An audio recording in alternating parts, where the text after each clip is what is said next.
अस्सलाम वालेकुम दोस्तों, मैं हूँ वक़ास अहमद और आप देख रहे हैं मेरा यूट्यूब चैनल टेस्ट सोल्यूशन।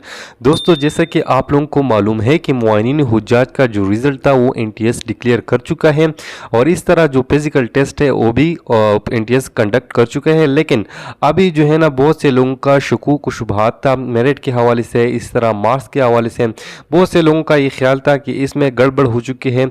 अभी मैं आप लोगों के साथ ब्रेकिंग न्यूज़ शेयर करने जा रहा हूँ कि इस्लामाबाद हाई कोर्ट में उन कैंडिडेट्स ने जिनको शकूक व शुबहात था उसने ministry of religious affair and interfaith harmony पर 2 केसेस यानी रिट पिटीशन दायर की है। केसेस का जो पूरा डिटेल है वो मैं आपके साथ शेयर करने जा रहा हूँ। पहला केस जो हो चुका है ministry of religious affair and interfaith harmony पर वो 1/4/2024 को हो चुका है। केस का नंबर है 11/28/2024। आप खुद भी इसको ऑनलाइन चेक कर सकते हैं। इस्लामाबाद हाई कोर्ट की जो ऑफिशियल वेबसाइट है इस पर मौजूद है। इस तरह केस का टाइटल क्या है, राहिल खान ने ये केस किया है, इसके साथ और बंदी भी मौजूद है और ये खिलाफ किया गया है मिनिस्ट्री ऑफ रिलीजियस अफेयर। ठीक है, और जो बेंच है जो इसकी केस को सुनेगा तो ये honourable mister chief justice Mohsin Akhtar Kiyani sahab इसको सुनेगा। ठीक है, हियरिंग का डेट जो है ना वो फिक्स किया गया है फ्राइडे 19/4/2024 को इसका फर्स्ट हियरिंग होगा। इसका स्टेटस अभी जो है ना पेंडिंग में है। इस केस का कुछ और डिटेल आपके सामने रख देता हूँ कि इसका जो एडवोकेट है, जो वकील है वो इखलाक अहमद है। ठीक है, और इस तरह जो दूसरी पार्टी है इसका वकील का नाम अभी मौजूद नहीं है। साथ ही डिस्क्रिप्शन में लिखा गया है challenge the impugn result of candidate पर मुआइनीन हुज्जाज डेट 29/3/2024 को जो अनाउंस हुआ था issued by the respondent advertisement dated 31/1/2024। जो मुआइनीन हुज्जाज का जो एडवर्टाइजमेंट था वो 31/1/2024 को हुआ था। ठीक है, अभी उन्होंने इस इम्प्यून रिजल्ट यानी जो रद्द किया गया रिजल्ट है इसको चैलेंज किया है। इन लोगों ने इस रिजल्ट को रद्द किया है तो इस पर ये केस किया गया है। अभी जो दूसरा केस है इसका डिटेल भी आपके सामने रखने जा रहा हूँ। अभी बात इधर ये आती है, अगर इन केसों का फैसला हो जाए, ठीक है, और रिज़ल्ट को जो है ना रिजेक्ट किया जाए तो फिर ये जो प्रोसेस है ये दोबारा होगा। अगर दोबारा होगा तो फिर इतना टाइम तो बाकी नहीं है मेरे ख्याल में। तो इस तरह की चीज़ें जो है ना कुछ डिस्टर्बिंग है, लेकिन अल्लाह खैर करे कि कुछ अच्छा हो जाए।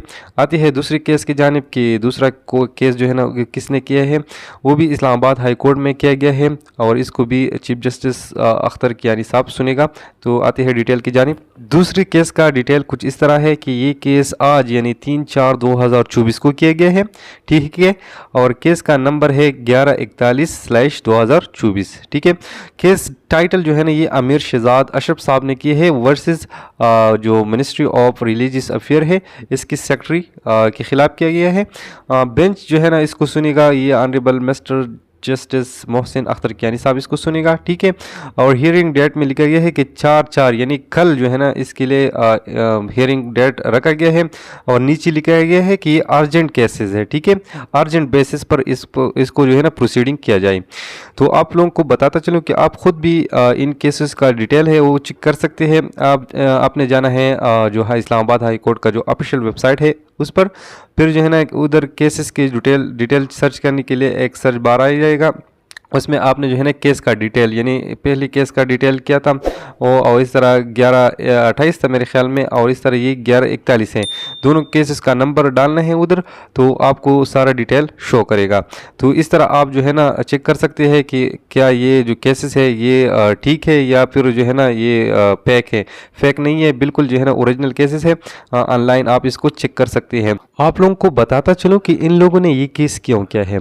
जहाँ तक मुझे मालूम है तो कमेंट बॉक्स में बहुत से लोग मुझे ये बताते हैं कि सर जो हमारा रिज़ल्ट है वो दूसरे बंदे के मुकाबले में हमारी मार्क्स ज़्यादा है, लेकिन उनको क्वालिफाइड करार दिया गया है जबकि हमको अनक्वालिफाइड करार दिया गया है। तो मैंने इन लोगों को रिप्लाई भी किया है कि शायद हो सकता है कि एडवर्टाइजमेंट में ये भी लिखा है, जैसे आप लोगों ने पढ़ा होगा शायद, कि जो रिपीटर है उनका 30% कोटा है। इस तरह प्रोसेस का अपना कोटा है, सिविलियन का अपना कोटा है, तो इस तरह सुमो का भी अपना अपना कोटा है। तो इन लोगों को मैंने समझाया भी है, लेकिन उन लोगों का ये भी कहना है कि नहीं सर, सेम कैटेगरी में हम पाल करते हैं, सेम कैडर में हम पाल करते हैं, लेकिन फिर भी जो है ना उन लोग जो है ना हमारे साथ ज़्यादती हो रही है। उनका मार्क्स जो है ना भी हमसे कम है, लेकिन वो क्वालिफाइड करार दिया गया है, हमें जो है ना अनक्वालिफाइड करार दिया गया है। तो ये कुछ ग्रीवेंसेस थी कैंडिडेट्स की, जो नौबत इधर तक पहुंच चुकी है कि इस्लामाबाद हाई कोर्ट में जो है ना 2 केसेस दायर की गई है। तो उम्मीद है कि आप लोगों को इंसाफ मिल जाए, जो हकदार है वो जो है ना सेलेक्ट हो जाए। हमारी भी आप लोगों के साथ नए ख्वाहिशात है कि आप लोगों को बिल्कुल ट्रांसपेरेंट और मेरिट पर जो है ना सेलेक्ट किया जाए। आप लोगों का बहुत बहुत